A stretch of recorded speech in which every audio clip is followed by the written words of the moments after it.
بسم اللہ الرحمن الرحیم۔ سامعین سے گزارش کی جاتی ہے کہ ہمارے دونوں چینلز کے پلیٹ فارم سے جتنی بھی آڈیو بکس کی ریکارڈنگ کمپلیٹ ہو چکی ہے اسے خود بھی سنیں اور زیادہ سے زیادہ شیئر کرنے کی کوشش کریں، اور ہمارے سوشل میڈیا پلیٹ فارم کے لنکس ڈسکرپشن میں دیے گئے ہیں، ہمیں سبسکرائب اور فالو ضرور کریں تاکہ آپ کو ضروری اپڈیٹس ملتے رہیں، اور ہماری ٹیم کی فنانشیل سپورٹ کے لیے پیٹریون کی لنک ضرور چیک کریں۔ جزاک اللہ۔ ارطغرل الغازی، سلطنت عثمانیہ کی بنیاد رکھنے والے کائی قبیلے کی جدوجہد کی داستان، حصہ اول، ایپیسوڈ 3۔ صلیبیوں کے قلعے میں تیتوش نے اپنے منصوبے پر کام شروع کر دیا تھا۔ کئی مسلمانوں کے ہاتھ پیچھے باندھ کر کڑی دھوپ میں قطار میں بٹھا دیا گیا تھا۔ ان سب کو موت کے گھاٹ اتارنے کی تیاریاں مکمل ہو چکی تھیں۔ استاد اعظم کا اشارہ ملتے ہی تیتوش نے ان مسلمان قیدیوں کی گردنیں اتارنا شروع کر دیں۔ ہر قیدی رتبہ شہادت حاصل کرنے سے قبل کلمہ شہادت پڑھ رہا تھا۔ مرنے والوں کے چہروں پر گہرا اطمینان تھا، جبکہ تیتوش کے چہرے پر نحوست برس رہی تھی۔ وہ ہر مسلمان کی گردن پر تلوار کا وار کرنے سے قبل اس کا سلجوق سلطان سے تعلق بتا رہا تھا۔ استاد اعظم کے ہونٹوں پر شیطانی مسکراہٹ تھی۔ جب وہ ان کی گردنیں اتار چکا تو استاد اعظم نے اسے شاباش دی۔ شاباش تیتوش، یقیناً اب پوری مسلم دنیا ان لوگوں کا انتقام لینے کے لیے اٹھ کھڑی ہوگی، اور پھر باری آئے گی پاپا اعظم کی، انہیں بھی مسلمانوں کی اس یلغار کے سامنے اٹھنا پڑے گا۔ تیتوش نے ادب سے جھکتے ہوئے کہا۔ اسی پل قلعے کے دروازے پر گھوڑے کی ہنہناہٹ سنتے انہیں کسی کی موجودگی کا احساس ہو گیا تھا۔ دربانوں نے دروازہ کھولا تو 3 گھڑ سوار قلعے کے کھلے دروازے سے اندر داخل ہوئے۔ انہوں نے سلجوقی سپاہیوں کی وردیاں زیب تن کر رکھی تھیں۔ وہ کاراتوغیر کے سپاہی تھے۔ صاف نظر آ رہا تھا کہ وہ طویل سفر کر کے تھکے ہارے آئے ہیں۔ ان کے پیچھے ایک چوتھا گھوڑا بھی تھا جس پر کوئی اندھے منہ لدا ہوا تھا۔ اس کے بدن پر صلیبی سپاہیوں کی وردی تھی۔ سفید لبادے میں صلیب کا سرخ نشان دکھائی دے رہا تھا اور پورا لباس خون سے سرخ ہو رہا تھا۔ تیتوش سناٹے کی کیفیت میں دیکھتا رہ گیا۔ یوں لگ رہا تھا جیسے اس کا دم نکل جائے گا۔ یہ منظر دیکھ کر مسلمانوں کی گردن کاٹنے والے سفاک تیتوش کے جسم پر جھرجھوری پیدا ہو گئی تھی۔ چوتھے گھوڑے پر اس کے بھائی کی لاش تھی، اس کے پیارے بھائی بسول کی لاش۔ وہ تلوار پھینک کر دیوانہ وار اس گھوڑے کی طرف بھاگا اور نیچے بیٹھ کر اپنے بھائی کا مردہ چہرہ دیکھنے لگا۔ اپنے بھائی کی لاش کو دیکھ کر اس کی آنکھیں پھٹی کی پھٹی رہ گئی تھیں۔ وہ کچھ دیر تک سکتے کی سی کیفیت میں رہا اور پھر پوری قوت سے چلایا، بسول، بسول میرے بھائی۔ وہ ابھی تک سمجھ نہیں پایا تھا کہ یہ سب کیا اور کیسے ہو گیا۔ اسے اپنے بھائی سے بے پناہ محبت تھی۔ کچھ دیر بعد وہ جنوبی انداز میں کھڑا ہوا اور لاش لانے والے سپاہی کو گریبان سے پکڑ کر جھنجھوڑتا ہوا چلایا، کس کا کام ہے یہ؟ جلدی بولو، کس نے جان لی میرے بھائی کی؟ لاش لانے والے سپاہی نے بمشکل کہا، کماندار بسول قیدیوں کو لا رہے تھے کہ گھات لگا کر مار دیا گیا سب کو۔ کب ہوا یہ اور کس نے کیا؟ تیتوش غم سے پاگل ہوا جا رہا تھا۔ کائی قبیلے کے جنگجو تھے، میں ان کے نام نہیں جانتا۔ یہ سنتے ہی تیتوش نے آنکھیں بند کر کے ایک طویل سانس لی اور پھر پھوٹ پھوٹ کر رونے لگا۔ اتنی دیر میں سپاہیوں نے اس کے بھائی کی لاش کو گھوڑے سے اتار لیا تھا۔ اب وہ اپنے بھائی کی لاش سے لپٹ کر رو رہا تھا۔ بے گناہ مسلمانوں کو قتل کرنے والا تیتوش اپنے بھائی کا غم برداشت نہیں کر پا رہا تھا۔ وہ مردہ بھائی کا سر اپنے زانوں پر رکھ کر بری طرح سسکیاں لینے لگا۔ مجھے معاف کر دو بابا، میں بسول کی حفاظت نہیں کر سکا، مجھے معاف کر دو۔ تیتوش کی حالت دیکھ کر استاد اعظم آگے بڑھا اور اس کے کندھے پر ہاتھ رکھ کر دلاسا دینے لگا۔ دوسرے دن بسول کی آخری رسومات ادا کر دی گئیں۔ تیتوش اس کی قبر کے سامنے بیٹھا روتا رہا۔ اس کے ہاتھ میں سلیب تھی جو برسوں اس کے بھائی کے گلے میں جھولتی رہی تھی۔ استاد اعظم اور ایلینورا بھی قریب ہی سوگوار کھڑے تھی۔ کچھ دیر بعد تیتوش غصے میں کھولتے ہوئے بولا، میں وعدہ کرتا ہوں بسول، تمہارے قاتل کو موت کے گھاٹ اتارنے تک میں چین سے نہیں بیٹھوں گا۔ اس کی لاش دیکھنے تک میری تلوار میان میں واپس نہیں جائے گی۔ میں تمہارا خون رائے گا نہیں جانے دوں گا۔ میرے بھائی، مجھے قسم ہے خداوند کی، اگر خداوند نے بھی میرا ساتھ نہ دیا تو میں شیطان سے مدد مانگوں گا۔ ایلینورا بھی سوگوار تھی، اس کی آنکھوں کے آنسو بھی خشک ہو چکے تھے۔ شاید وہ بھی بسول کے سوگ میں روتی رہی تھی۔ تیتوش کا غصہ دیکھ کر استاد اعظم کی آنکھوں میں ایک چمک لہرا رہی تھی۔ تیتوش غصیلے اور جوشیلے انداز میں کہہ رہا تھا، ان ترکوں کو جب تک جہنم رسید نہ کر دوں بستر حرام ہے مجھ پر، میں ان پر قہر خداوندی بن کر ٹوٹوں گا، یہ وعدہ ہے تم سے میرے بھائی۔ وہ پھر سسکیاں لینے لگا تھا۔ یہ دیکھ کر استاد اعظم نے بڑبڑاتے ہوئے کہا، خداوند اس کی قربانی کو قبول کرے۔ اسی شام کو تیتوش اپنے کمرے سے نکلا تو اس نے صلیبیوں کے مخصوص لباس کے بجائے سلجوقی حکومت کے باسیوں کے جیسا لباس زیبتن کر لیا تھا۔ وہ اپنے انتقام کی پیاس بجھانے کے لیے قلعے سے روانہ ہو رہا تھا۔ اس کی روانگی کے لیے گھوڑے اور سوار تیار تھی۔ سب نے اپنے حلیے تبدیل کر لیے تھے۔ پہلی نظر میں انہیں شناخت کرنا مشکل تھا کہ وہ سلجوقی ہیں یا مسلمانوں کے خلاف سازشیں کرنے والے صلیبی۔ ایلانورا بھی وہاں موجود تھی۔ اس نے دکھ بھرے لہجے میں کہا، جو کچھ ہوا اس کا دکھ میں بیان نہیں کر سکتی تیتوش۔ تم جانتے ہو کہ اس دکھ کو لفظوں میں بیان نہیں کیا جا سکتا۔ میں سمجھ سکتا ہوں ایلانورا کہ تمہاری کیا کیفیت ہے۔ تمہارا دکھ صرف میں ہی جان سکتا ہوں، کیونکہ مجھے معلوم ہے کہ تمہارے بابا کا قاتل بھی ایک مسلمان ہی تھا، انہیں بھی ایک مسلمان نے ہلاک کیا تھا۔ تیتوش نے جواب دیا، خدا تمہاری حفاظت کرے تیتوش، اپنا خیال رکھنا۔ ایلانورا نے اسے الوداع کہا۔ اسی وقت استاد اعظم بھی ان کے قریب پہنچ گیا۔ تیتوش نے دونوں سے رخصتی چاہی اور گھوڑے پر سوار ہو کر اپنے ساتھیوں کے ساتھ قلعے سے باہر نکل گیا۔ استاد اعظم نے اسے قلعے کے دروازے سے باہر نکلتے دیکھ کر طویل سانس لی اور کہا، تم دیکھنا ایلانورا، اب یہ معمولی کماندار ایک بڑا سرفروش بن کر ابھرے گا، کیونکہ انتقام نہ ہو تو ایک کماندار اور معمولی سپاہی میں کوئی فرق نہیں ہوتا۔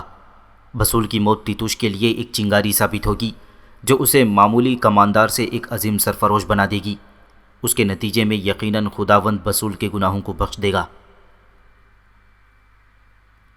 تیتوش آندھی اور طوفان کی رفتار سے اپنے سفر پر روانہ ہو گیا تھا۔ وہ بغیر آرام کیے اپنی منزل کی جانب گھوڑا دوڑا رہا تھا۔ اس نے خود پر بستر حرام کر لیا تھا۔ بھائی کی موت نے اسے جیتے جی مار دیا تھا۔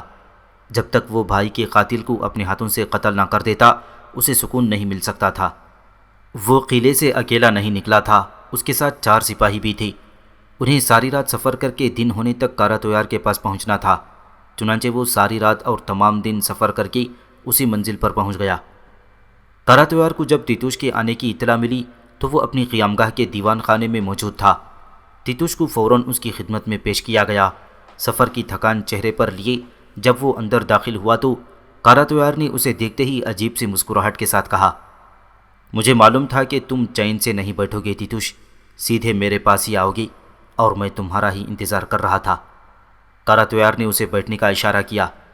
تیتوش اس کے سامنے بچھے گدے پر بیٹھ گیا اور اس کی طرف دیکھ کر کہنے لگا، اگر تم یہ سمجھ رہے ہو کاراتویار کہ میں ان قیدیوں کے لیے یہاں آیا ہوں جو تم میرے پاس بھیج رہے تھے تو تم غلطی پر ہو۔ کیوں؟ میں یہ کیوں نہیں سمجھ سکتا؟ کاراتویار چونکا۔ وہ جانتا تھا کہ تیتوش یہاں کیوں آیا ہے۔ پھر اس نے پوچھا، اچھا تو بتاؤ تمہیں کیا ضرورت میرے پاس کھینچ لائی ہے آج؟ اگر تم قیدیوں کے سلسلے میں نہیں آئے ہو تو تم نے میرے بھائی کی لاش بھیج دی مگر اس کے قاتل کا نام نہیں بھیجا۔ میں یہاں اس کا نام جاننے آیا ہوں۔ بتاؤ میرے بھائی کی جان کس نے لی؟ کس نے اس کا خون کیا؟ کس نے چھینی اس کی زندگی؟ تیتوش نے اپنا غصہ برداشت کرتے ہوئے کہا، میں جانتا ہوں تم جلاد نہیں ہو تیتوش، مگر جلاد کی طرح بے چین ہو اس کا قتل کرنے کے لیے۔ کاراتویار نے ہنستے ہوئے کہا۔ تیتوش نے تلخی سے کہا، میں پاگل ہو چکا ہوں کاراتویار، اور دھیان رکھنا پاگل جلاد کو کچھ دکھائی نہیں دیتا، اس کی تلوار یہاں وہاں بھی چل سکتی ہے۔ ان قیدیوں کو تمہارے جنگجو سپاہی لے جا رہے تھے تیتوش، وہ میرے سپاہی نہیں تھے جو 2-4 لڑکوں کا سامنا بھی نہ کر سکیں۔ تم اپنے کمزور جنگجوؤں کی ناکامی اور کمزوری کا ملبہ مجھ پر یا میری سلطنت پر ڈالنا بھی چاہو تو نہیں ڈال سکتے۔ جو کچھ ہوا اس میں میری ہی نہیں تمہاری کمزوری ہے۔ اپنی کمزوری کو مان لو گے تو آگے کی کمزوریوں پر قابو پا سکو گے۔ تیتوش اس کی بات سن کر ایک لمحے کو چپ ہو گیا، پھر گھورتے ہوئے بولا، خوب، تو یہ بات ہے، میں سمجھ گیا، تم اس قاتل کا نام اتنی آسانی سے مجھے نہیں بتاؤ گی۔ اچھا بتاؤ، پھر اس قاتل کا نام بتانے کے بدلے میں مجھ سے کیا لوگی؟ تم اس کا نام جان کر کیا کرو گے تیتوش؟ میں تو سمجھا تھا کہ تم مجھ سے ان قاتلوں کو مانگنے آئے ہوگے اور میں ان کو تمہارے حوالے بھی کر سکتا ہوں۔ یہ میرے لیے بہت معمولی کام ہے۔ تمہیں دوست کہا ہے میں نے، اتنا تو کر ہی سکتا ہوں میں دوستی میں۔ کاراتویار نے نرم لہجے میں کہا۔ دوستی میں ہم بھی پیچھے رہنے والے نہیں کاراتویار، جو ہمارے مشکل وقت پر کام آتے ہیں ہم اس کے کام آتے ہیں، ہم وقت پر کام آنے والوں کو بھولنے والے نہیں۔ تیتوش نے جواب دیا۔ یہ ہوئی نا بات، بہت خوب تیتوش۔ کاراتویار محظوظ ہوا۔ مجھے اس کا نام بتا دو بس۔ تیتوش نام جاننے کے لیے بے چین تھا۔ سلجوقی سلطنت کی حدود میں ایک قبیلہ آباد ہے، اوغوز ترکوں کا قائی قبیلہ۔ اس کا سردار سلیمان شاہ ہے۔ اس کے بیٹے ارطغرل نے تمہارے بھائی کو زندہ سے مردہ بنا دیا۔ سلیمان شاہ کا بیٹا ارطغرل۔ کاراتویار نے بغور اس کی آنکھوں میں جھانکتے ہوئے نام دہرایا۔ تیتوش قاتل کا نام سنتے ہی جوش میں کھڑا ہوا۔ اس کا سفر رائے گاہ نہیں گیا تھا۔ پہلے ہی مرحلے میں وہ اپنے بھائی کے قاتل کا نام معلوم کرنے میں کامیاب ہو گیا تھا۔ کاراتویار نے اپنے کچھ لوگوں کو قائی قبیلے میں چھپا دیا تھا، جنہوں نے پل پل کی خبریں اسے پہنچانا شروع کر دی تھیں۔ جس وقت اس کا ایک آدمی تازہ خبر لے کر پہنچا، کاراتویار تیتوش کے ساتھ ہی موجود تھا۔ دربان نے مخبر کے آنے کی اطلاع دی تو کاراتویار نے نظر اٹھا کر دروازے کی طرف دیکھا اور اسے اندر بلا لیا۔ آنے والا مؤدب انداز میں چلتا ہوا کاراتویار کے قریب پہنچا اور اس کے کان میں کچھ سرگوشی کر کے واپس چلا گیا۔ اس کے جاتے ہی کاراتویار نے تیتوش کو مخاطب کرتے ہوئے کہا، تمہارا یہاں آنا بیکار گیا تیتوش۔ تمہارے بھائی کا قاتل ارطغرل اپنے قبیلے سے ایک سفر پر روانہ ہو رہا ہے۔ کیسے سفر پر؟ تیتوش نے حیرانی سے اس کی طرف دیکھا۔ وہ اپنے ساتھیوں کے ساتھ ایک مہم پر نکل رہا ہے۔ وہ لوگ کہاں جا رہے ہیں؟ تیتوش نے زہر خند لہجے میں کہا۔ حلب جا رہے ہیں، کاراتویار نے جواب دیا۔ وہ حلب نہیں، اپنی موت کی طرف جا رہے ہیں۔ اپنا انتقام میں خود لوں گا، میں انہیں راستے میں ہی مار ڈالوں گا۔ تیتوش غصے میں پھنکارتا ہوا اٹھ کھڑا ہوا۔ نہیں تیتوش، تم ایسا کوئی کام نہیں کرو گی، میں تمہیں اس کی اجازت نہیں دوں گا۔ کاراتویار نے اسے گھورا۔ کیوں نہیں دو گے مجھے اس کی اجازت؟ تیتوش نے بھی اسے آنکھیں دکھائیں۔ حکم اس کا چلتا ہے جس کی حکمرانی ہو۔ یہ سلجوق سلطنت کا علاقہ ہے، اس علاقے پر میری حکمرانی ہے، اس لیے یہاں حکم بھی سلجوقی امیر یعنی میرا ہی چلے گا۔ کاراتویار نے فیصلہ سنا دیا تھا۔ میرے بھائی کو قتل کیا گیا ہے کاراتویار، اور قاتل آزاد ہے۔ اصولی طور پر اس کے قتل کا بدلہ مجھے لینا ہے اور تمہیں میرا ساتھ دینا چاہیے۔ تیتوش ستے ہوئے لہجے میں بولا تو کاراتویار ہنس دیا۔ تم انتقام میں اندھے ہو رہے ہو اور آداب حکمرانی سے ناواقف ہو۔ اگر اس علاقے میں کسی کو معلوم ہو گیا کہ تم نے اسے قتل کیا ہے اور اس کام میں نے تمہاری مدد کی ہے، یا یہ کہ تم نے میرے ایما پر قائی قبیلے کے سردار کا بیٹا مار دیا ہے، تو تم سوچ بھی نہیں سکتے کہ کتنی خون ریزی ہو جائے گی۔ اس طرح میرے سارے منصوبے ناکام ہو جائیں گے۔ تمہیں حکمرانی سوچ رہی ہے کاراتویار، اور مجھے انتقام تڑپا رہا ہے۔ وہ آدمی میرے بھائی کا قاتل ہے، مجھے وہ آدمی ہر حالت میں زندہ چاہیے۔ اس کی جان میں اپنے ہاتھوں سے لوں گا تو ہی مجھے سکون ملے گا۔ تیتوش نے جواب دیا۔ تم فکر مت کرو تیتوش، میں جو کر رہا ہوں کرنے دو، پھر دیکھنا میں اسے ایک بے بس بچھڑے کی طرح تمہاری قربان گاہ میں پیش کر دوں گا۔ اس کے بعد کاراتویار نے اپنے سپاہیوں کو بلا کر انہیں کچھ ہدایات دیں اور مطمئن ہو گیا۔ وہ دن تیتوش نے کاراتویار کے ساتھ ہی گزارا۔ کاراتویار وقفے وقفے سے اسے سمجھاتا رہا کہ وہ صرف ایک دن صبر کرے، کل اس کے لیے اچھی خبر ہوگی۔ تیتوش اس کی بات پر خاموش ہو گیا تھا۔ اسے بھی امید تھی کہ کل کا سورج طلوع ہونے سے پہلے اس کے بھائی کے قاتل کا سر اس کے قدموں میں ہوگا۔ ارطغرل اپنے مہمانوں کی وجہ سے کافی فکر مند تھا۔ سفر پر جانے سے قبل وہ ان کی حفاظت کا بندوبست کرنا چاہتا تھا۔ بہت سوچنے کے بعد اس نے حلیمہ اور اس کے گھر والوں کی حفاظت کی ذمہ چچا دلی دمیر کو سونپی تھی۔ اگلے روز صبح سویرے ارطغرل اپنے والدین سے رخصتی لے کر سفر پر روانگی کے لیے تیار تھا۔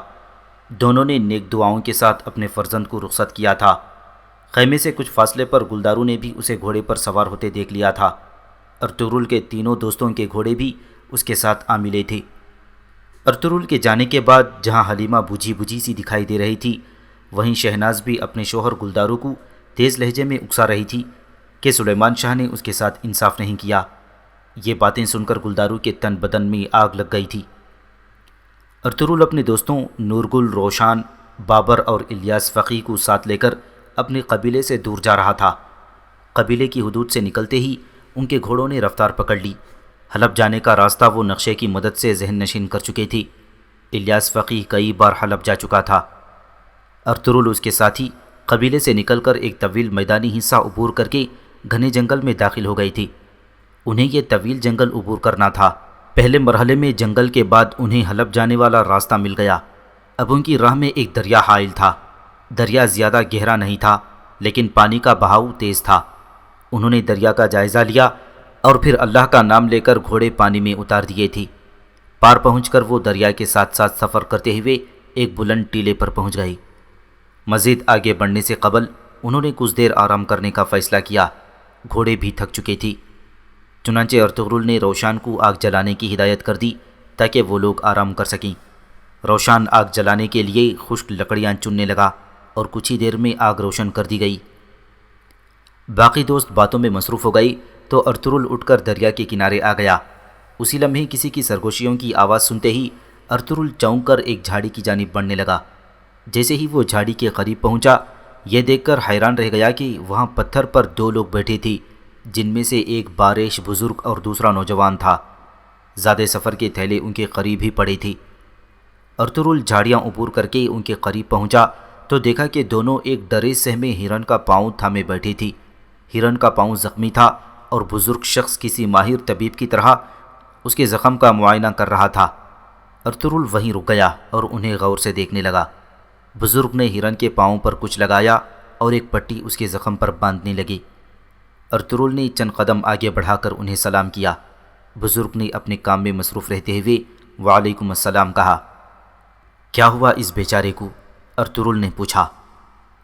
ہمیں یہ اسی حال میں ملا ہے، شاید کہیں ٹکرا گیا ہوگا، کسی شکاری سے بچ کر بھاگتے ہوئے۔ بزرگ نے ہرن کے پیر میں باندھی جانے والی پٹی کو گرہ لگائی اور اس کی تھوتنی کو اپنی ضعیف ہاتھوں سے اوپر اٹھا کر ایک سرد آہ بھر کر بولا، چلو بیٹا، اب ٹھیک ہو گیا، جاؤ کھیلو۔ ہرن اپنے پاؤں پر چلتے ہوئے وہاں سے آگے بڑھ گیا تو ارطغرل نے پوچھا، کہاں سے تشریف لا رہے ہیں اور کہاں جا رہے ہیں؟ بزرگ نے ان کی طرف دیکھا اور مسکراتے ہوئے جواب دیا، نہ آغاز کا علم، نہ منزل کی خبر۔ ارطغرل ان کی ان گہری باتوں پر سوچ میں پڑ گیا تھا کہ وہ ضرور کوئی دانا درویش ہیں۔ ایسی گہری باتیں عام لوگ نہیں کیا کرتے۔ درویش کھڑے ہو گئے اور اپنا سامان اٹھانے لگے۔ ان کے ساتھ موجود نوجوان نے زیادہ بھاری سامان اٹھا لیا تھا۔ پھر درویش نے پوچھا، اور تم؟ ہم حلب جا رہے ہیں، ارطغرل نے بتایا۔ یہ سن کر درویش نے اس کی طرف دیکھا اور نصیحت کرنے والے انداز میں بولے، بہت سنبھل کر رہنا، درندوں کا رزق بننے سے بچنا ہوگا، اندھیرے مورچوں سے تیر آتے ہیں اور شبخون سے بچنا بیٹا۔ ارطغرل نے تفہیمی انداز میں سر ہلا دیا۔ جب وہ دونوں رخصت ہونے لگے تو ارطغرل نے ادب سے سوال کیا، کیا میں آپ کا اسم گرامی جان سکتا ہوں؟ اندلس کا ہوں، ابن العربی کہتے ہیں مجھے۔ ابن العربی نے مسکراتی نظروں سے ارطغرل کو دیکھا اور آگے بڑھ گئی۔ ارطغرل وہیں کھڑا انہیں دور تک جاتے دیکھتا رہا۔ کردغلو سلیمان شاہ کے ایلچی کی حیثیت سے کاراتویار سے مل کر واپس قبیلے میں پہنچ گیا تھا۔ سلیمان شاہ نے اس کے آتے ہی سب کو باہر بھیج دیا اور خود کردغلو کی طرف متوجہ ہوا۔ ہاں کردغلو، کیا بات ہوئی کاراتویار سے؟ وہ تمہاری بات سمجھ پایا یا پھر اپنی ضد اور انا کا غلام بنا ہوا ہے؟ سردار محترم، میں نے کاراتویار کو راضی کر لیا ہے۔ یوں سمجھے لڑائی کا فوری خطرہ ٹل گیا ہے اور ہم پر حملہ نہیں کرے گا، مگر… وہ کہتے کہتے رک گیا۔ مگر کیا؟ سلیمان شاہ نے تیزی سے پوچھا۔ مگر کاراتویار چاہتا ہے کہ نعمان کے صحتیاب ہونے تک ہم ان کو مکمل نگرانی میں رکھیں، ان کو کہیں جانے نہ دیں۔ اسے خدشہ ہے کہ وہ قیدی اس کے ہاتھ سے نکل نہ جائیں اور یہ بات وہ برداشت نہیں کرے گا۔ کردغلو نے تفصیل بتائی۔ اچھی بات ہے، کچھ اس بارے میں بتایا کاراتویار نے کہ یہ قیدی کون ہیں اور اس کے لیے اتنے اہم کیوں ہیں؟ سلیمان شاہ نے پوچھا تو کردغلو نے انکار میں سر ہلاتے ہوئے کہا، میں نے بہت کوشش کی کہ اس کے منہ سے کچھ اگلوا سکوں، لیکن مجھے اندازہ ہوا کہ وہ کم بخت مر جائے گا پر یہ راز نہیں کھولے گا۔ مگر یہ طے ہے کہ قیدی اس کے لیے بہت خاص ہیں اور ان کی حوالگی کے لیے بہت بے چین دکھائی دے رہا تھا۔ یقیناً یہ کوئی بہت اہم لوگ ہوں گے جو خود کو عام سے تاجر ظاہر کر رہے ہیں اور ہمیں اپنی سچائی نہیں بتا رہے۔ کردغلو نے جواب دیا، بات یہ ہے کردغلو کہ ہم کسی مہمان کو مجبور نہیں کر سکتے۔ اگر وہ مناسب نہیں سمجھتا تو ہمیں اپنی اصلیت نہ بتائے۔ شاید اسی طرح وہ خود کو محفوظ سمجھتے ہوں، یا انہیں خدشہ ہو کہ اگر وہ اپنی اصلیت یا اہمیت ظاہر کر دیں گے تو ان کی زندگی کو مزید خطرات لاحق ہو سکتے ہیں۔ سلیمان شاہ نے اسے سمجھایا، اگر ایسی بات ہے تو ہمیں اس صورتحال سے فائدہ اٹھانا چاہیے۔ اس طرح کے کاراتویار کے اہم قیدی ہمارے مہمان ہیں اور اس کے بدلے میں کوئی بڑا سیاسی فائدہ حاصل کیا جا سکتا ہے۔ کردغلو نے سازشی لہجے میں تجویز پیش کی تو سلیمان شاہ کے چہرے پر ناگواری پھیل گئی۔ نہیں کردغلو، یہ ہماری قبیلے کی روایات کے خلاف ہیں۔ کردغلو فوراً چپ ہو گیا۔ اسی وقت خیمے کا پردہ اٹھا اور طبیب آغا جان اندر داخل ہوا۔ انہوں نے سینے پر ہاتھ رکھ کر مؤدب انداز میں کہا، آپ نے مجھے یاد فرمایا حضور والا۔ سلیمان شاہ نے اس کی طرف دیکھا اور اپنی جگہ سے اٹھتے ہوئے کردغلو سے کہا، اب تم جا کر آرام کرو، میں تم سے بعد میں ملاقات کرتا ہوں۔ کردغلو بھی سلیمان شاہ کے ساتھ ہی اٹھ کھڑا ہوا تھا، لیکن طبیب آغا جان کو دیکھتے ہی اس کے ہونٹوں پر ایک شیطانی مسکراہٹ رینگ گئی۔ سلیمان شاہ آغا جان کو لے کر خیمے کے اندرونی حصے میں چلے گئی تھی۔ ابھی کردغلو خیمے سے باہر نہیں نکلا تھا۔ ان دونوں کے جاتے ہی کردغلو خیمے کے اس حصے کے قریب جا کر پردے کی آڑ میں کھڑا ہو گیا اور اندر سے ابھرنے والی آوازیں سننے لگا۔ چند لمحے بعد سلیمان شاہ کی کرب برداشت کرتی آوازیں سنائی دیں، آخر کب اس زخم سے نجات ملے گی آغا جان؟ مجھ سے اب تکلیف برداشت نہیں ہوتی۔ اس کے بعد آغا جان کی تسلی دیتی ہوئی آواز سنائی دی، میں پوری کوشش کر رہا ہوں میرے آقا، انشاءاللہ بہت جلد آپ کو اس تکلیف سے نجات مل جائے گی۔ یہ معمولی زخم اتنا پھیل گیا ہے کہ لگتا ہے جان لے کر رہے گا۔ یہ زخم میری جان کے درپے ہو گیا ہے۔ سلیمان شاہ کی بات سنتے ہی کردغلو کے ہونٹوں پر مسکراہٹ پھیل گئی۔ جواباً آغا جان انہیں تسلیاں دینے لگے کہ وہ جلد صحت یاب ہو جائیں گے۔ کردغلو کے لیے اتنا سن لینا ہی کافی تھا، چنانچہ وہ احتیاط سے چلتا ہوا سلیمان شاہ کے خیمے سے باہر آ گیا۔ وہ اس راز کو جان گیا کہ سلیمان شاہ کسی ایسے ناسور کا شکار ہو گئے ہیں جو بہت جلد ان کی جان لینے والا ہے۔ شہناز اور روشنی کا رویہ حلیمہ کے ساتھ کچھ زیادہ اچھا نہیں تھا۔ وہ جہاں اور جب موقع ملتا تھا اسے قبیلے پر نازل ہونے والی تمام مصیبتوں کی وجہ قرار دے کر تذلیل کرنے کی کوشش کرتی رہتی تھیں۔ یہی وجہ تھی کہ حلیمہ کبھی کبھی بہت زیادہ مایوس اور دل گرفتہ ہو جاتی تھی۔ اس وقت حلیمہ اپنے بابا اور شہیر کے ساتھ خیمے میں موجود تھی۔ وہ سب باتیں کر رہے تھے کہ اسی وقت خیمے سے باہر کسی کی آواز سنائی دی اور پھر اجازت ملنے پر چچا دلی دمیر اندر داخل ہو گئی۔ انہوں نے آتے ہی سلام کے بعد نعمان صاحب کی خیریت دریافت کی اور پھر چند رسمی باتوں کے بعد 2 عمدہ تلواریں نعمان صاحب کے بستر کے قریب رکھتے ہوئے حلیمہ سے مخاطب ہوئے، ان تلواروں کو رکھ لو بیٹی، ارطغرل قبیلے میں موجود نہیں ہے، اس لیے ہتھیار آپ کے پاس ہونا ضروری ہے تاکہ بوقت ضرورت اپنی حفاظت کر سکیں۔ کیا ہمیں یہاں کوئی خطرہ ہے چچا دمیر؟ حلیمہ نے ادب سے پوچھا۔ خطرہ تو کوئی نہیں بیٹی، لیکن اپنی حفاظت کرنا ضروری ہے۔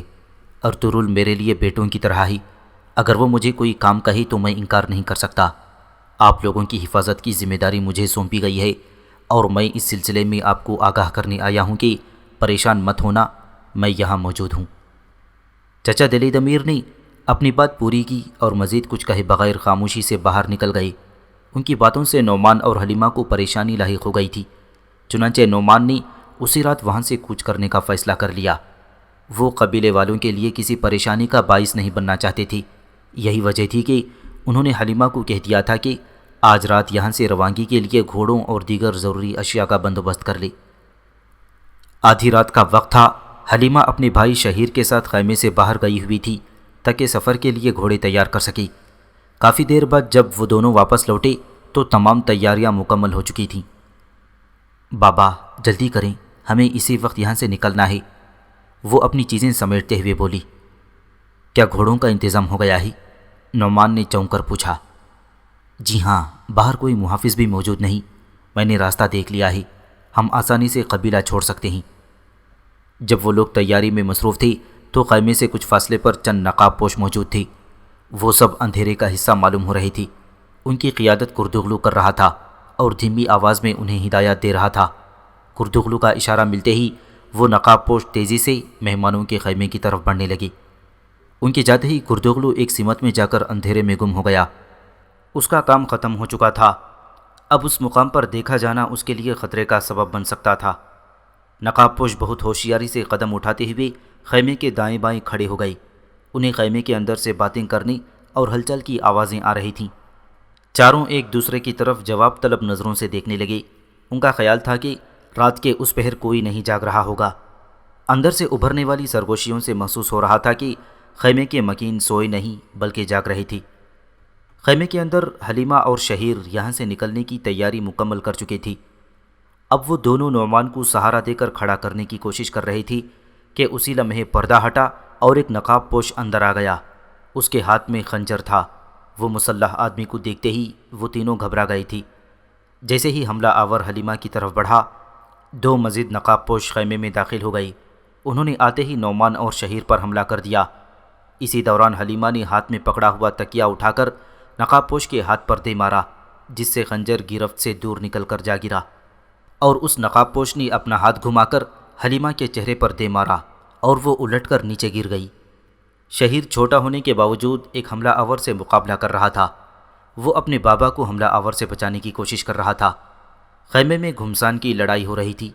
کچھ ہی دیر بعد حملہ آوروں نے ان تینوں پر قابو پا لیا۔ پھر اچانک شہیر اس آدمی کی گرفت سے آزاد ہو کر خیمے سے باہر بھاگنے میں کامیاب ہو گیا۔ شہیر بھاگتا ہوا ایک خیمے کے قریب سے گزرا تو اچانک کسی نے اسے پکڑ کر خیمے کے پیچھے کھینچ لیا اور اس کے منہ پر ہاتھ رکھ دیا۔ شہیر کی آنکھیں خوف سے پھیل گئیں۔ شہیر کے تعاقب میں بھاگنے والا حملہ آور جب اس خیمے کے قریب پہنچا تو تاریکی کا حصہ بنی اس سیاہ پوش نے پھرتی سے اسے پکڑ کر لمحہ بھر میں اس کی گردن کاٹ ڈالی۔ اسی دوران خیمے کے اندر موجود حملہ آور حلیمہ اور نعمان کے ہاتھ باندھ کر انہیں دھکیلتے ہوئے باہر لے آئے۔ پھر اچانک ہی اپنے سامنے ایک لہیم شہیم سیاہ پوش کو دیکھ کر چونک گئے۔ اس کے ایک ہاتھ میں تلوار تھی جبکہ دوسرے ہاتھ سے اس نے شہیر کو اٹھایا ہوا تھا جو بے جان جسم کی طرح جھول رہا تھا۔ یہ دیکھ کر حلیمہ کی آنکھیں خوف سے پھٹی کی پھٹی رہ گئیں۔ شہیر کو لانے والے شخص نے اسے زمین پر پھینک دیا اور بلند آواز میں بولا، بچے کو مار دیا ہے۔ یہ سنتے ہی حلیمہ کے حلق سے سسکیاں نکلنے لگیں۔ وہ نقاب پوش بھی ہڑبڑا گئی تھی جو ان دونوں کو قابو کیے ہوئے تھی۔ اس کے ساتھ ہی حملہ آوروں میں سے ایک نے آگے بڑھ کر شہیر کو لانے والے پر حملہ کر دیا، مگر اس نے چند لمحوں میں ہی تلوار سے حملہ آور کی گردن اڑا دی اور بولا، ان دونوں کو میرے حوالے کر دو ورنہ تم سب کو ٹکڑے ٹکڑے کر دوں گا۔ بے وقوف سمجھ رکھا ہے کیا؟ ہٹو ہمارے راستے سے، ایک نقاب پوش نے کہا۔ اس کشمکش میں نعمان کا زخم پھر تازہ ہو گیا تھا۔ اس کی حالت غیر ہونے لگی۔ ایسے میں خیمے کی دوسری طرف سے ایک اور شخص سامنے آیا اور اس نے خنجر تاک کر نعمان کو پکڑنے والے شخص کو دے مارا۔ خنجر اڑتا ہوا نعمان کو پکڑنے والے نقاب پوش کے چہرے میں گھس گیا۔ اسی وقت حلیمہ بھی دوسرے شخص کی گرفت سے آزاد ہونے میں کامیاب ہو گئی اور دوڑ کر شہیر کے پاس پہنچ گئی۔ اس نے قریب پہنچ کر اپنے بھائی کو جھنجھوڑا تو شہیر بھی مسکراتا ہوا اٹھ بیٹھا۔ وہ زندہ تھا اور مردوں کی طرح زمین پر پڑا ہوا تھا۔ شہیر کو لانے والا نقاب پوش اس دوران دوسرے حملہ آور کو بھی ڈھیر کر چکا تھا۔ اسی وقت پہلے نقاب پوش کو خنجر مارنے والا شخص قریب آ گیا جو کہ چچا دلی دمیر تھا۔ اس نے سخت لہجے میں سیاہ پوش سے کہا، کون ہو تم؟ عارفین۔ سیاہ پوش نے چہرے سے نقاب ہٹا کر کہا تو اسے دیکھ کر چچا دلی دمیر نے بھی مطمئن ہو کر سر ہلا دیا۔ ادھر حلیمہ اور نعمان شہیر سے لپٹے اسے پیار کر رہی تھی جس نے عارفین کے کہنے پر مرنے کی اداکاری کی تھی۔ ارطغرل ایک درخت کے قریب لیٹا ہوا تھا۔ روشنی اور جانوروں سے بچنے کے لیے انہوں نے آگ بھی روشن کر رکھی تھی۔ آگ کے قریب ہی روشان، نورگل، الیاس فقیہ اور بابر لیٹے ہوئے تھی۔ اسی وقت ارطغرل کو عجیب سا احساس ہوا۔ وہ اٹھ کر بیٹھ گیا اور چونک کر ادھر ادھر دیکھنے لگا۔ آگ کی روشنی اور آسمان پر چاند کی چاندنی میں اطراف کا منظر صاف دکھائی دے رہا تھا، مگر کوئی غیر معمولی بات محسوس نہ ہوئی۔ وہ کچھ دیر سن گن لینے کی کوشش کرتا رہا اور پھر مطمئن ہو کر لیٹ گیا۔ جانے رات کا کون سا پہر تھا، وہ سب گہری نیند سو چکے تھی۔ ایسے میں کچھ مسلح سائے اندھیرے کا سہارا لے کر ان کی طرف بڑھنے لگی۔ انہوں نے اپنے چہروں پر کپڑے لپیٹ رکھے تھے۔ ان کی تعداد لگ بھگ 12 کے قریب تھی اور سب پوری طرح مسلح تھی۔ وہ خاموشی سے چلتے ہوئے پڑاؤ کے قریب پہنچ گئی اور خاموشی سے ماحول کا جائزہ لینے لگی۔ تمام مسافر گہری نیند سو رہے تھی۔ نقاب پوش مسلح افراد نے آنکھوں ہی آنکھوں میں ایک دوسرے کی طرف دیکھا۔ پھر ان میں سے ایک نقاب پوش نے چمکتا ہوا خنجر نکال لیا۔ وہ ان حملہ آوروں کا کماندار تھا۔ اس نے ارطغرل کے بالکل قریب پہنچ کر باقی حملہ آوروں کو ہاتھ سے اشارہ کیا تو وہ تیزی سے الاؤ کے قریب پہنچ گئی۔ سب نے اپنی تلواریں سونت لیں۔ وہ کاراتویار کے بھیجے ہوئے لوگ تھے۔ ان میں سے ایک نہایت خاموشی سے دبے پاؤں چلتا ہوا ارطغرل کے بالکل قریب پہنچ گیا۔ اس نے اپنا خنجر والا ہاتھ بلند کیا اور ارطغرل کے سینے میں پیوست کرنے ہی والا تھا کہ ارطغرل کی آنکھ کھل گئی۔ پھر ارطغرل نے انتہائی پھرتی سے حملہ آور کا خنجر والا ہاتھ کلائی سے پکڑا اور اسے دائیں جانب الٹ دیا۔ اگر ایک لمحے کی بھی تاخیر ہو جاتی تو تیز دھار خنجر ارطغرل کے سینے میں اتر چکا ہوتا۔ دیگر حملہ آور روشان، بابر اور نورگل کے قریب پہنچ چکے تھی، مگر جو ہی ارطغرل نے چلا کر انہیں خبردار کیا، وہ سب تیزی سے اچھل کر کھڑے ہو گئی۔ حملہ آور ان کے سروں پر پہنچ چکے تھی۔ نورگل، روشان اور بابر نے اٹھتے ہی قریب رکھی ہوئی تلواریں سنبھال لیں اور انہوں نے خود پر ہونے والے وار کو تلواروں پر روکا اور تیزی سے جوابی حملہ کر دیا۔ نیم تاریکی میں زندگی اور موت کی جنگ شروع ہو چکی تھی۔ حملہ آور کے الٹتے ہی ارطغرل تیزی سے اٹھ کھڑا ہوا تھا۔ اسے تلوار اٹھانے کا موقع نہ مل سکا تو اس نے الاؤ میں جلتی ہوئی لکڑی اٹھا لی اور دوسرے حملہ آور کا وار روک کر لکڑی کا جلتا ہوا حصہ اس کے منہ پر دے مارا۔ اتنی دیر میں روشان، بابر اور نورگل کے ساتھ ساتھ الیاس فقی بھی حملہ آوروں سے بھیڑ چکے تھے۔ الیاس فقی کو بھی تلوار نکالنے کا موقع نہیں ملا تھا۔ ان کے ہاتھ میں ایک لاٹھی تھی۔ جلد ہی سب نے اپنی اپنی تلواریں نکال لیں۔ حملہ آور تعداد میں ان سے زیادہ تھی۔ ایسے میں ارطغرل کی نظر دور ایک نقاب پوش پر پڑی جو تیر کمان لیے کھڑا تھا۔ اس نے تیر کھینچ کر شست باندھ رکھی تھی۔ ارطغرل نے تیر کی سمت میں دیکھا تو اس کا نشانہ نورگل تھا۔ ارطغرل نے وقت ضائع کیے بغیر چلا کر کہا، نورگل بچو۔ ساتھ ہی ارطغرل نے ہاتھ میں موجود جلتی ہوئی لکڑی تیر انداز کی طرف پھینک دی، لیکن اس وقت تک وہ تیر چھوڑ چکا تھا۔ ارطغرل کی آواز سن کر نورگل پلٹا، مگر سمجھ نہیں پایا کہ اسے کیوں آواز دی گئی تھی۔ اگلے ہی لمحے سنسناتا ہوا تیر اس کے بازو میں گھس گیا۔ نورگل کے حلق سے ایک چیخ نکلی اور وہ لڑکھڑا کر پیچھے گر گیا، مگر فوراً ہی سنبھل کر دوبارہ اٹھ گیا۔ جب ارطغرل نے دیکھا کہ زخمی نورگل کو لڑنے میں دشواری ہو رہی ہے تو وہ لپک کر اس کے سامنے آ گیا اور دیوانہ وار تلوار چلانے لگا۔ کچھ ہی دیر بعد تمام حملہ آوروں کا صفایا ہو گیا۔ ایک دو حملہ آور جو گھوڑوں پر سوار تھی اپنی جان بچا کر بھاگ نکلنے میں کامیاب ہو گئی تھی۔ آخری حملہ آور کے مرتے ہی سب نورگل کے گرد جمع ہو گئی۔ نورگل زخمی تھا، وہ بری طرح ہانپ رہا تھا۔ تیر اس کے بازو میں اندر تک گھسا ہوا تھا اور بازو کی جلد کے پاس سے ٹوٹ گیا تھا، جسے نکالنا ضروری تھا۔ اس جگہ پر مزید قیام کرنا خطرے سے خالی نہیں تھا۔ جلد بازی میں تیر نکالنے سے زخم خراب ہونے کا بھی اندیشہ تھا، چنانچہ یہی فیصلہ کیا گیا کہ تیر کسی اور مقام پر جا کر نکالا جائے گا۔ روشان نے سامان سمیٹنا شروع کر دیا تھا۔ اسی دوران بابر ایک مردہ سپاہی کی لاش سے بٹن توڑ رہا تھا اور ارطغرل کے سامنے ہتھیلی پھیلاتے ہوئے بولا، یہ سب کاراتویار کے آدمی تھی، اسی نے ہم پر یہ حملہ کروایا ہی۔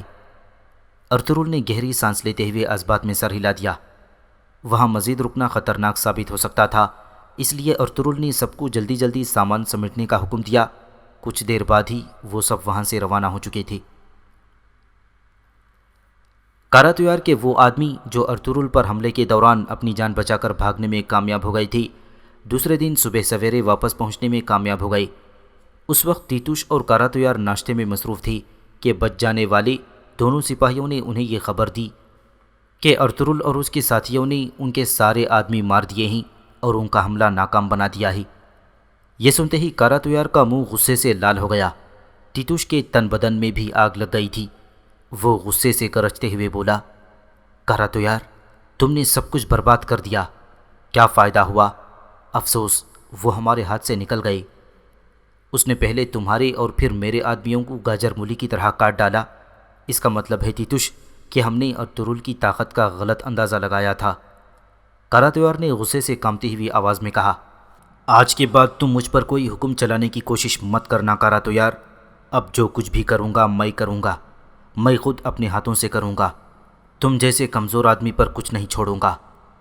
تیتوش کی اس بات سے کاراتویار کو سخت توہین کا احساس ہوا۔ اس نے غرا کر جواب دیا، نہیں تیتوش، میرے علاقے میں یہ ناممکن ہے، تم یہاں میری مرضی کے بغیر کچھ نہیں کر سکتے۔ کیوں نہیں کر سکتا؟ تیتوش بھی ڈٹ گیا۔ اگر سلطان علاء الدین کو اس بات کی بھنک بھی پہنچ گئی تو تمہیں اندازہ نہیں ہے کہ ہمارا سارا منصوبہ چوپٹ ہو جائے گا۔ کاراتویار نے وجہ بتائی۔ بکواس مت کرو کاراتویار، تم نے مجھے یقین دلا دیا تھا کہ سب سنبھال لوگے، لیکن کیا ہوا؟ دیکھ لیا اپنی حماقت کا نتیجہ، ارطغرل نکل گیا میرے ہاتھ سے۔ نہیں، اب میں کچھ بھی تم پر نہیں چھوڑ سکتا، اس معاملے میں میں جو بھی کروں گا خود کروں گا۔ تیتوش کا لہجہ ایسا تھا کہ کاراتویار غصے سے کانپنے لگا۔ اس نے سخت لہجے میں جواب دیا، دیکھو تیتوش، میں نے تمہیں ہمیشہ خوش آمدید کہا ہے اور ہر طرح تمہارے کام آیا ہوں، لیکن ایک بات یاد رکھنا، اگر تم نے میرے علاقے میں کسی کی گردن کاٹنے کی کوشش کی تو اس کا انجام اچھا نہیں ہوگا۔ تم میرے علاقے میں کسی کو قتل نہیں کر سکتے۔ ٹھیک ہے، تمہارے علاقے میں نہیں کر سکتا، اور حلب میں؟ تیتوش نے کچھ سوچ کر کہا تو کاراتویار اس کی طرف دیکھنے لگا۔ تیتوش اس کے قریب آ کر نفرت آمیز لہجے میں بولا، تم کیا ہمیں کمزور سمجھ رہے ہو کاراتویار؟ نہیں، کان کھول کر سن لو، مسلمان دنیا کے کسی بھی علاقے میں ہوں، ان کے مقابلے میں ہمارے ہاتھ بہت لمبے ہیں۔ تمام اسلامی علاقوں میں ہمارے آدمی موجود ہیں۔ بکواس بند کرو۔ کاراتویار کے چہرے کے عضلات کانپنے لگے تھے۔ کیا کہا؟ بکواس نہ کرو؟ تو سنو کاراتویار، اگر تم استاد اعظم کے کتے نہ ہوتے تو بہت پہلے کتے کی موت ماری جاتے۔ تیتوش نے ترکی بترکی جواب دیا اور نفرت سے کاراتویار کی طرف دیکھ کر خاموشی سے باہر نکل گیا۔ باقی رات انہوں نے گھوڑوں پر گزاری۔ ایک گھوڑے پر نورگل کو بٹھا دیا گیا تھا۔ اس کی حالت بہت خراب تھی، تیر کا ٹکڑا ابھی تک اس کے بازو میں پیوست تھا۔ چلتے چلتے دن نکل آیا تھا۔ مسلسل جاگنے اور سخت لڑائی کی وجہ سے سب کی حالت دگرگوں تھی، مگر وہ مسلسل چلتے جا رہے تھے۔ پھر ایک مقام پر سست روی سے بہنے والا دریا پار کرنے کے بعد ارطغرل نے آواز دی، روشان، بابر، یہیں رکیں گے ہم، نورگل کو احتیاط سے نیچے اتار لو۔ ارطغرل نے اپنی گھوڑی روک دی۔ روشان اور بابر نے لپک کر نورگل کو گھوڑے سے اتار لیا۔ الیاس فقی بھی اپنے گھوڑے سے نیچے آ گئی۔ نورگل کو دریا کے قریب ایک درخت کے نیچے لٹا دیا گیا تھا۔ اس کے حلق سے برابر کراہیں خارج ہو رہی تھیں، بازو میں درد بڑھتا چلا جا رہا تھا۔ بابر، جلدی لکڑیاں اکٹھی کرو اور آگ جلاؤ، ارطغرل نے کہا۔ جی بھائی۔ بابر تیزی سے اطراف میں بکھری سوکھی لکڑیاں اور پتے جمع کرنے لگا۔ اسی وقت انہیں قدموں کی آواز سنائی دی۔ الیاس فقیہ نے چونک کر دیکھا تو ایک درویش صورت بوڑھا شخص اور اس کا ساتھی چلتے ہوئے ان کی طرف آ رہے تھے۔ الیاس نے ارطغرل کو آواز دے کر خبردار کر دیا۔ ارطغرل نے چونک کر دیکھا تو وہ ابن العربی اور ان کا ساتھی تھے، وہی ابن العربی جو انہیں جنگل میں ہرن کے زخم پر پٹی باندھتے ہوئے ملے تھے۔ انہوں نے کمال شفقت سے ارطغرل کو کچھ نصیحتیں بھی کی تھیں۔ ابن العربی نے قریب آتے ہی سوال کیا، کیا ہو گیا بیٹا؟ ہم پر حملہ ہوا ہے، ارطغرل نے کہا۔ ابن العربی نے نورگل کی طرف دیکھا اور اپنا سامان اتار کر تیزی سے اس کے قریب جا کر بیٹھ گئے۔ انہوں نے اس کا وہ بازو تھام لیا جس میں تیر پیوست ہوا تھا۔ ہاتھ لگاتے ہی نورگل کے حلق سے کرراہ نکل گئی۔ اس کا پورا ہاتھ سوج چکا تھا اور درد ناقابل برداشت ہوتا جا رہا تھا۔ میں نے کہا تھا نا، بہت سنبھل کر سفر کرنا، اندھیروں سے تیر آتے ہیں۔ ارطغرل کچھ نہ بولا۔ اس نے الیاس فقیہ کی طرف دیکھا، وہ بھی حیرانی سے کبھی ابن العربی اور کبھی ارطغرل کی طرف دیکھ رہے تھے۔ ابن العربی کا ساتھی فوراً اپنا تھیلا کھولنے لگا۔ اس نے تھیلے میں سے ایک بوتل نکال کر ابن العربی کی طرف بڑھا دی۔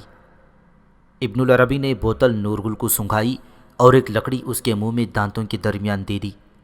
درد برداشت کرنا مشکل ہوگا، اسے منہ میں ہی رکھنا۔ نورگل نے لکڑی کو دانتوں تلے دبا لیا۔ درویش آگ پر ایک خنجر گرم کرنے لگا جو بابر نے دہکائی دی۔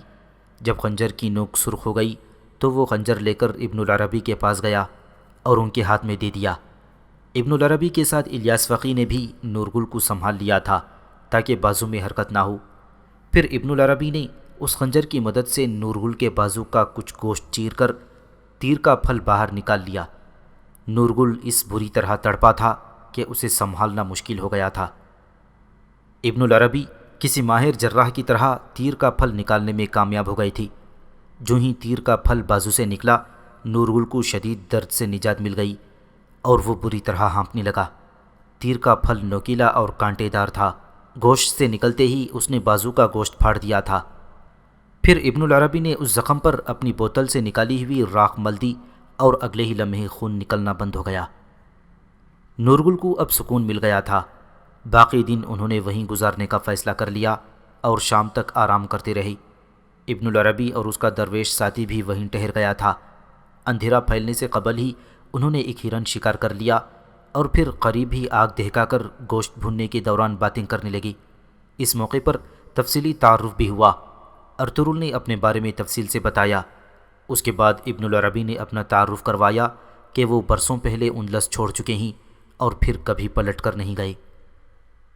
کیا میں پوچھ سکتا ہوں کہ کس وجہ سے آپ نے اپنا وطن چھوڑ دیا ہے؟ ارطغرل نے پوچھا۔ اس لیے دیار دیار مارا مارا پھر رہا ہوں کہ اللہ کا پیغام اس دنیا میں پھیلے۔ حلب کس مقصد سے جا رہے ہو؟ ابن العربی نے دریافت کیا۔ العزیز کے پاس ایلچی بن کر جا رہے ہیں، ارطغرل نے جواب دیا۔ مگر لگتا نہیں کہ ہم وہاں پہنچیں گے، بابر نے درمیان میں مداخلت کی۔ ضرور پہنچو گے انشاءاللہ، ابن العربی نے کہا اور پھر سب کے چہروں کی جانب دیکھتے ہوئے کہا۔ ایک مرتبہ نبی پاک صلی اللہ علیہ وسلم اور حضرت ابوبکر صدیق رضی اللہ تعالیٰ عنہ دوران ہجرت ایک غار میں تھی اور مشرکین مکہ ان کے تعاقب میں تھی، یہاں تک کہ وہ غار کے دہانے پر پہنچ گئی۔ ابوبکر صدیق رضی اللہ تعالیٰ عنہ پریشان ہوئے تو آپ صلی اللہ علیہ وسلم نے فرمایا، گھبراؤ مت ابوبکر، اللہ ہمارے ساتھ ہے۔ اور تب ایک چھوٹی سی مکڑی نے اللہ کے حکم سے دنیا کا مضبوط ترین جالا بن دیا۔ ہمیں حکم ہے بیٹا کہ ہم ہر حال میں اللہ کو یاد رکھیں۔ اگر یاد رکھتے ہیں تو ہر راہ کھلی ہے، ہر مشکل آسان ہے، اور اگر یاد نہیں رکھتے تو ہر راہ شیطان کی راہ ہے۔ اتنے میں قریبی ٹیلے کے پیچھے قدموں کی آواز ابھری اور دو مسافر نمودار ہوئے۔ ان میں سے ایک نے قریب آتے ہی بلند آواز میں سلام کیا۔ دونوں مسافروں نے ترکوں جیسا دیہاتی لباس پہن رکھا تھا۔ ارطغرل نے سلام کا جواب اسی طرح بلند آواز میں دیا اور ابن العربی نے بھی دھیمے سے زیر لب سلام کا جواب دیا تھا۔ آنے والوں میں سے ایک نے کہا، آگ جلتی دیکھ کر ہم یہاں آ گئے، کچھ دیر بیٹھ سکتے ہیں یہاں؟ جی ضرور، بسم اللہ کیجیے، ارطغرل نے ابن العربی کی طرف دیکھ کر تلوار کا دستہ چھوڑتے ہوئے کہا۔ دونوں مسافر قریب بیٹھ گئے اور ہاتھ پھیلا کر ہاتھ تاپنے لگے۔ ان کی آمد کے بعد ارطغرل کے ساتھی بھی چوکنے ہو گئی تھی۔ اندھیرے کی وجہ سے ان کی شکلیں تو ٹھیک سے نہیں دیکھی جا سکتی تھیں، لیکن حلیے دیکھی جا سکتے تھی۔ کچھ دیر بعد ارطغرل نے کہا، اگر بھوک لگی ہے تو ہمارے ساتھ کھانے میں شریک ہو جائیں۔ دونوں نے انکار نہ کیا اور الاؤ کے پاس بیٹھ کر بھنا ہوا ہرن کا گوشت کھانے لگے۔ ارطغرل اور ابن العربی ان کو غور سے دیکھ رہے تھے۔ اب ان کے چہرے اور نقوش صاف دکھائی دے رہے تھے۔ ان میں سے ایک نے کھاتے ہوئے کہا، ہم بھوکے پیاسے سفر میں تھے، مگر شکر ہے اللہ کا آپ لوگ جنگل بیابان میں مل گئے۔ ابن العربی نے سر ہلا کر کہا، قسمت کا کچھ پتہ نہیں ہوتا کب کہاں لے جائے۔ بالکل درست فرمایا، اور نہ ہی بلا کا کچھ معلوم ہوتا ہے کب نازل ہو جائے، اس نے مسکرا کر کہا۔ خیریت تو ہے؟ کوئی ایسی ویسی بات ہو گئی ہے کیا آپ لوگوں کے ساتھ؟ ارطغرل نے چونک کر پوچھا۔ ہم ایک تجارتی قافلے کے ساتھ سفر میں تھے کہ حملہ ہو گیا، خدا غارت کرے وہ لوگ صلیبی تھے، اس اجنبی نے بجھی بجھی آواز میں کہا۔ یہ بدبخت تو کوئی موقع نہیں چھوڑ رہے ہیں، ہر طرف لوٹ مار کر رہے ہیں، روشان نے غصے میں کہا۔ کچھ دن پہلے ہم پر بھی کچھ صلیبی حملہ آور ہوئے تھے، مگر بچ کر نہیں گئی، ہم نے سب کو کاٹ کر رکھ دیا۔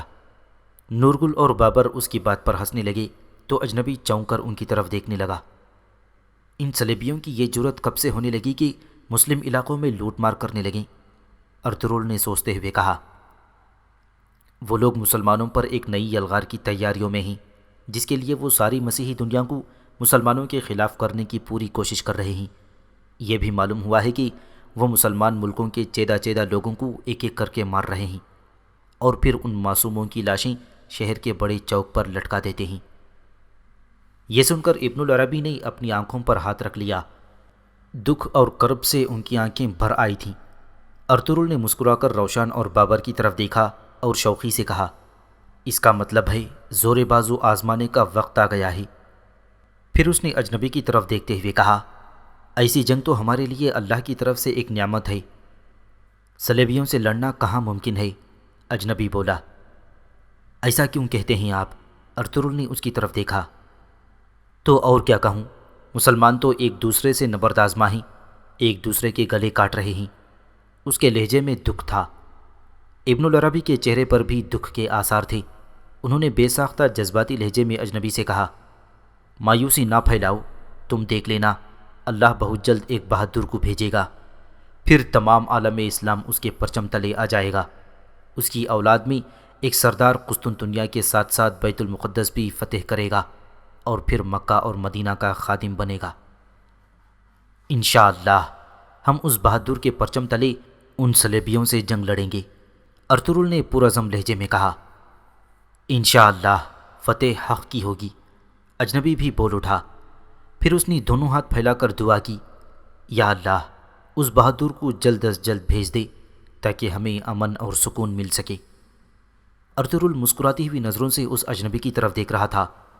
بڑا ہی دلچسپ آدمی تھا۔ چند لمحوں بعد اس نے اجنبی سے کہا، آپ لوگوں نے مجھ بھوکے پیاسے پر رحم کیا، میں آپ نیک لوگوں کے نام جاننا چاہوں گا، اگر آپ کو برا نہ لگے تو۔ اس پر ابن العربی نے اس کی طرف چہرہ گھما کر کہا، میں اندلس کا ہوں ابن العربی۔ اس نے مسکراتے ہوئے اسبات میں سر ہلایا اور ارطغرل کی طرف دیکھا۔ میں کائی قبیلے کا ارطغرل ہوں، ارطغرل نے فاخرانہ لہجے میں کہا۔ یہ سنتے ہی اجنبی کی آنکھیں پھیلتی چلی گئیں۔ وہ پھٹی پھٹی آنکھوں سے ارطغرل کو دیکھنے لگا۔ وہ اجنبی کوئی اور نہیں بلکہ تیتوش تھا، صلیبی سپاہیوں کا کماندار تیتوش۔ ارطغرل کو پہچاننے کے بعد تیتوش کے اندر انتقام کی آگ بھڑک اٹھی تھی، لیکن اس نے خود پر قابو رکھا اور چند لمحے توقف کے بعد کہنے لگا، آپ نے مجھے اپنے دسترخوان پر بلوایا اور اپنا لقمہ دیا، میں آپ کی اس مہربانی کو کبھی فراموش نہیں کر پاؤں گا۔ اب میں اجازت چاہوں گا، مجھے چلنا چاہیے، رات کو رستے میں خطرہ ہو سکتا ہے، ہم طلوع آفتاب کے وقت اکٹھے روانہ ہو سکتے ہیں۔ ارطغرل نے اسے رات یہیں رکنے کی ہدایت کی۔ شکریہ، لیکن میں نے کئی ماہ سے اپنے گھر والوں کو نہیں دیکھا، میں نہیں چاہتا کہ وہ مزید پریشان ہوں۔ حلب میں میری قالینوں کی دکان ہے، میری خواہش ہوگی کہ آپ کی میزبانی کروں۔ موقع ملا تو ضرور ملاقات ہوگی۔ ارطغرل نے اس کا شکر ادا کیا۔ محتاط رہنا، راستے میں صلیبی لٹیرے حملہ کر سکتے ہیں، ابن العربی نے اسے ہدایت کی۔ شکریہ محترم بزرگ، تیتوش نے تعظیم دیتے ہوئے کہا اور روانگی کے لیے اٹھ کھڑا ہوا۔ کچھ دیر بعد وہ اپنے ساتھی کے ہمراہ اندھیرے میں غائب ہو چکا تھا۔ نورگل کی حالت اب پہلے سے کافی بہتر تھی، اس لیے وہ آرام کرنے کے لیے لیٹ گئے۔